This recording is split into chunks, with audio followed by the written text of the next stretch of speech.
successfully.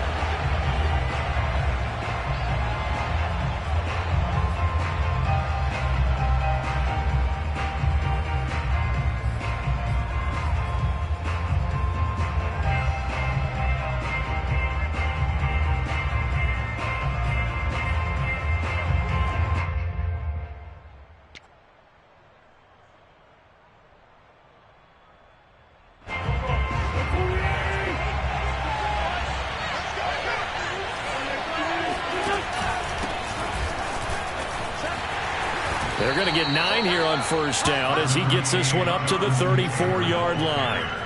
Next receivers help spread the defense out, and they were able to come through with a slashing run. But to that point, it's going to be interesting to see the personnel chess match as this one progresses. Yeah, you're exactly right. Can they continue to create running lanes out of passing sets? And if so, it's going to be a long day for the defense. They'll come up now on 2nd and a yard.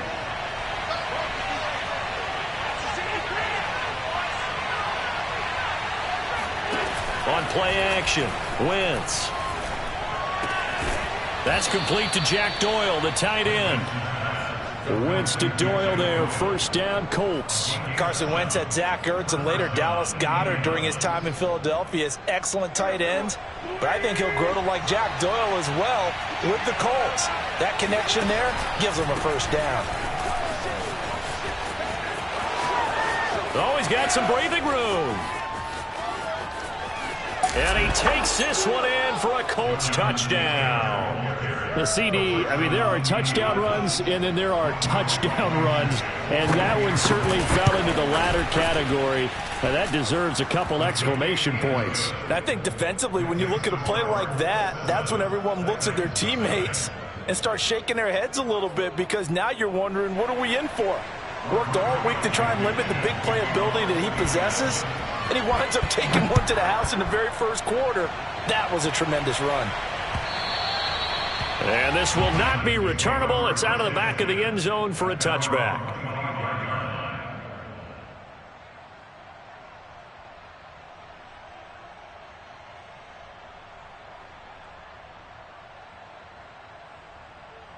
Tannehill and the Titans come up now 1st and 10 at their 25-yard line.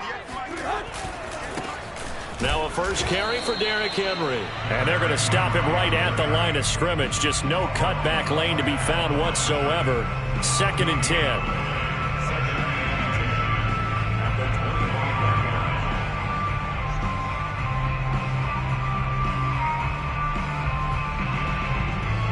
So after the run for no gain, here's 2nd and 10.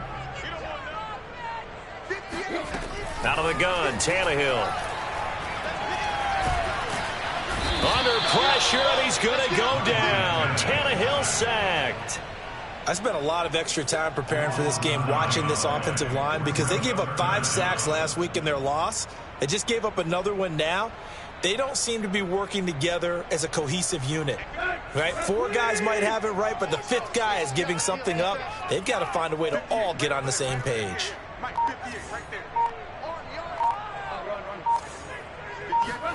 Now on 3rd and long, they'll look to throw. Oh, that's into double coverage and intercepted. Picked off at the 39. And his guys are going to take over at the 39-yard line. What a start defensively. Your offense goes out, gets the touchdown, and then you get the interception. Just perfect. How about the discipline that they showed on defense? Because after the offense scored to go up 7-zip, you would think they might be a little extra aggressive trying to get back at them. Instead, they read their keys well. When they took the shot downfield, they were more than prepared for that one. And he's got this down almost to the 20 before he's dropped. Good yardage there for the Colts. 18 and a first down. And the Colts first down.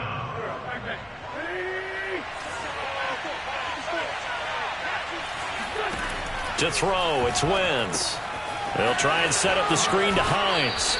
And able to get this down inside the 15 to either the 13 or 14 before he's out of bounds. 7 yards there on the first down screen play. It's a gain of 7. Brings up 2nd and 3. Clock rolling as we hit the midway point of this first quarter.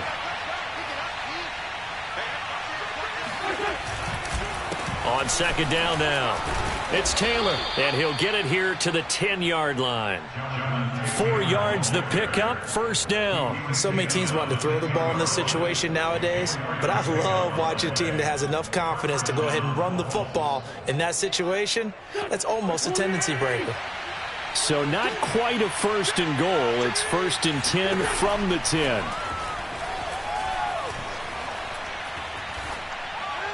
Throwing there, but this pass is going to wind up incomplete.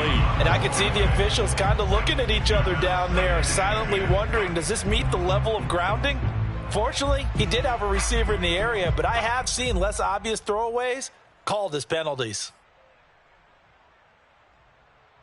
An incomplete pass on first down. That leads to a second and 10. Wentz going to give this to Taylor. And running room hard to come by here. He gets it down to the 8. Just a couple there on the second down run. Now they're staring at a 3rd and 8 situation. Well done to sniff that out defensively. He had it diagnosed pretty quickly. I love that description because diagnosed is perfect on that one. Read his keys, made the play, and he couldn't even get going moving the football. And he nearly got the first himself, but it appears he's going to be about a yard or 2 short. 7 yards on the play, and it'll be 4th down. So much about offense is what you call hidden yardage. You know, you throw the ball to someone, they catch it, and then they can make a big play. You know, they create a play, run after catch. They did a really nice job there of limiting that and keeping him from a first down. Now stopped him in his tracks. And no move to get the offense off the field. They'll stay put on 4th and 1. They'll try and run the option. And he'll get into the end zone. Touchdown, Indianapolis.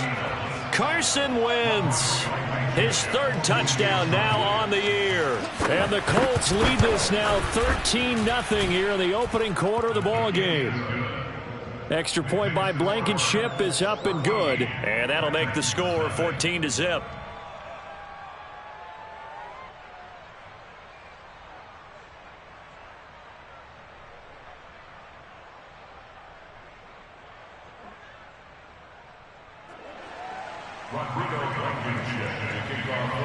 So after the touchdown, here's Blankenship kicking off. And that'll carry over the back line of the end zone for a touchback.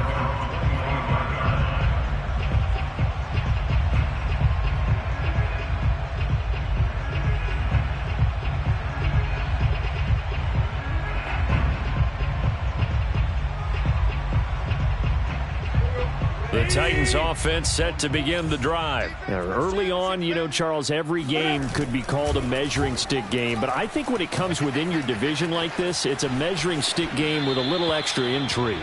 I would agree with that totally because all division games have a little extra to them. But I like where this game is situated because at this stage of the season, it has that little extra juice. But at the same time, it's not a make or break if this were, let's say, week 15, 16, somewhere in that neighborhood. An incomplete pass leads to 2nd and 10 from the 25. A shotgun snap for Tannehill. And he'll go underneath here to Evans. And they get him down, but not before he takes it across the 40-yard line. Give him 16 yards there, a Tennessee first down. And I like the idea here. Get the ball in his hands, even if it's in the passing game. 3 catches a week ago, and he does a nice job here to pick up yardage.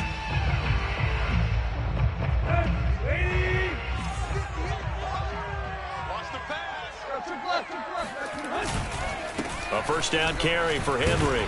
And he'll fight forward on the straight-ahead running for just a couple of yards. 2nd down. What an advantage having an elite guy in the middle of the defensive line because not only does he take up the space and let the linebackers run free, but he can also make plays himself, as we just saw there. And he'll be brought down at the 48-yard line. And Derrick Henry with the ball in his hands, what a sight to behold because power and speed involved in every touch for him. Coming off another spectacular season with the Titans, he became the first since LaDainian Tomlinson in 2006 and 2007 to win 2 straight rushing titles, and he did it with style, too. Just the 8th man to top 2,000 yards and the first since Adrian Peterson in 2012. He has his sights set on another 2,000-yard season. 14-0 the score. This is the NFL on EA Sports.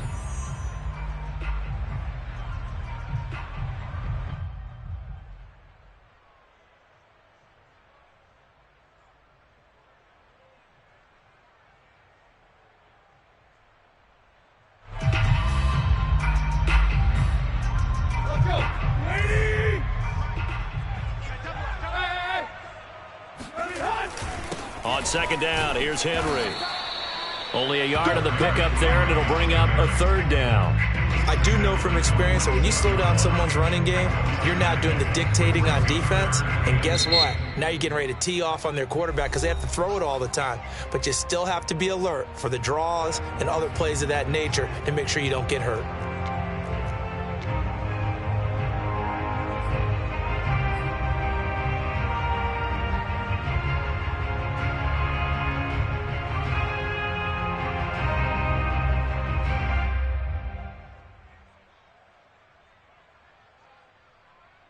They'll need to get this to the 38. That's where the first down marker is here on third. Here's Tannehill. This ball nearly intercepted. A once-in-a-season chance for the big fella, but he couldn't corral it. Fourth down straight ahead.